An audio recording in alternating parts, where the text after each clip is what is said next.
Fashion Week is its own universe. It's this one, special moment in time that happens twice a year. It's somehow, over these years, it's become the cause and the blame for everything good in society and everything bad in society. And it's not Fashion Week's fault. Fashion Week is a business event trying to organize an industry to help sell and publicize their collections. It's a very expensive industry that is very important to the economy of New York and to this country. And it's not necessarily the platform for every social conscious cause in the world. It's a little bit unfair that there's not a little bit more of that represented on the runway, but the runway is a decision that a designer has to make for the vision of his or her company. And they're doing what they're doing to get the most maximum mileage and leverage out of every dollar spent for that show. And they want to put the clothing on models and people that will get the biggest content bang for their buck, that will get more publicity and more visibility.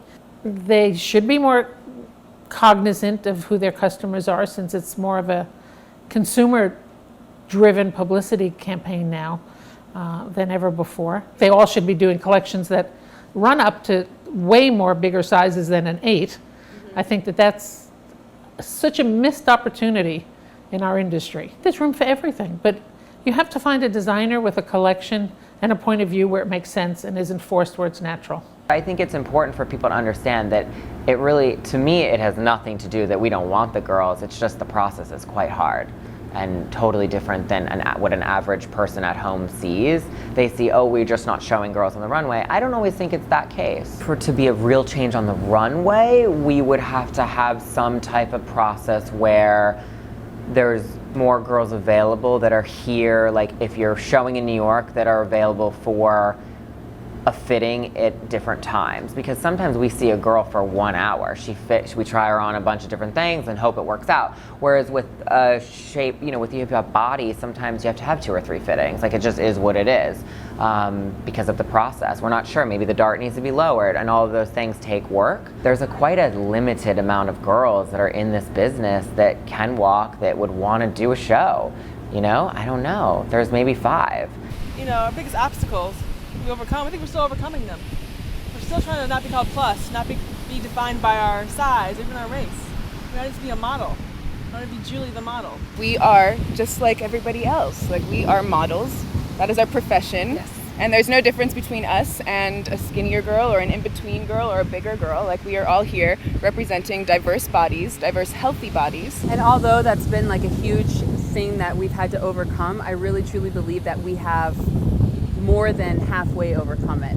Like the lady said, I think that we're still on the way to overcoming the whole word plus size and being segregated from these straight size skinny girls.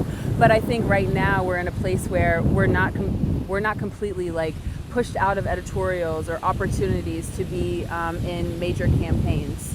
For designers to make a real change, they really have to want to impact the world, and instead of just focusing so much on the fashion industry, focus on the women that you're catering to. You're supplying these clothing for women, like that's who is buying your clothing. So cater to your customer. Stop pushing your customer away and saying only this type of woman can wear my clothing, where the majority of fashion houses do say that women should not be bigger than a certain size, which this day and age is not true. Women come in all shapes and sizes. Women like their bodies in different ways. Like, people are embracing themselves for who they are now, instead of trying to conform to what fashion is telling them to do. Like, there's a huge absence on the runway because designers are not thinking of making a sample size in a size 12, 14, 16. They just aren't. They're thinking, hurry up, mass market, put it on a size 2, 0 girl, and get it out on the runway.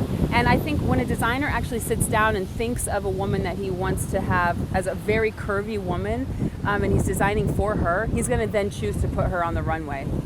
It's uncharted territory, so I think we're all trying to figure out, what happens when an industry completely needs to be revamped and change, and what happens when people want to do it, but they're not really sure how to even go about it. Designers might be interested in booking a curvier model or a more ethnic model, but sometimes we're not even shown. We're not in the lineup. They don't get to see us. They don't get to choose us. And it goes right back to the same landscape that it was before.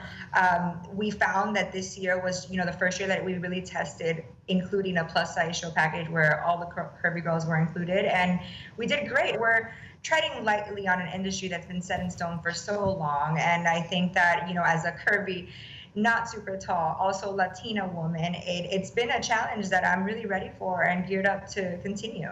It's us changing the world and helping women feel beautiful and reprogramming the way women and a whole industry feels. And it's not going to happen overnight, but I'm more than happy to continue talking about it.